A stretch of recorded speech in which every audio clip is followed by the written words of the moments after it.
Tahun Baru Imlek kini menjadi bagian dari Indonesia. Perayaan ini menjadi saksi sejarah bahwa realitas keberagaman sempat dikubur dalam-dalam selama pemerintahan Orde Baru. Padahal keterlibatan warga Tionghoa dalam politik sudah ada jauh sebelum Indonesia merdeka. Merayakan Imlek adalah merayakan keberagaman. Baru 14 tahun terakhir, warga Tionghoa di Indonesia leluasa merayakannya di depan publik.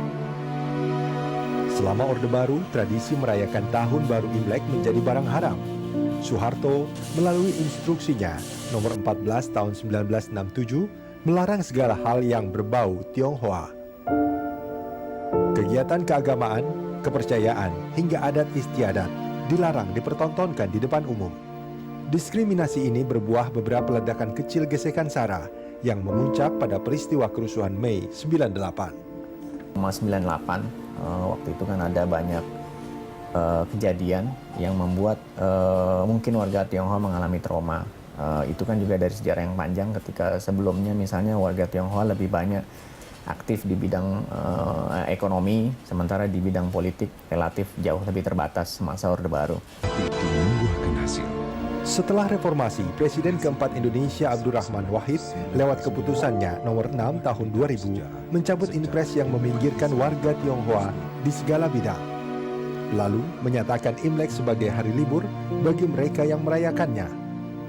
Putusan ini disempurnakan oleh Presiden periode berikutnya Megawati Soekarno Putri dengan menjadikan Imlek hari libur nasional sejak 2003. Kesenian dan tradisi Tionghoa saat Imlek pun menjadi bagian Indonesia.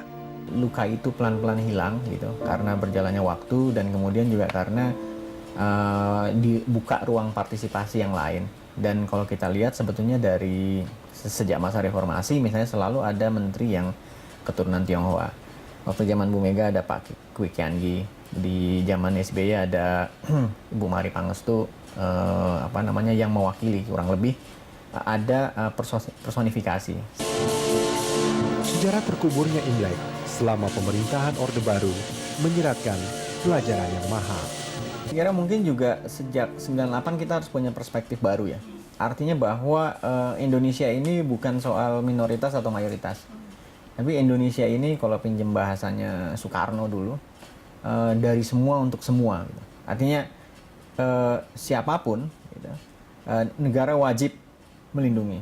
Misalnya kekerasan dialami oleh kelompok minoritas, kelompok Tionghoa, non-Muslim dan lain-lain, itu negara harus melindungi.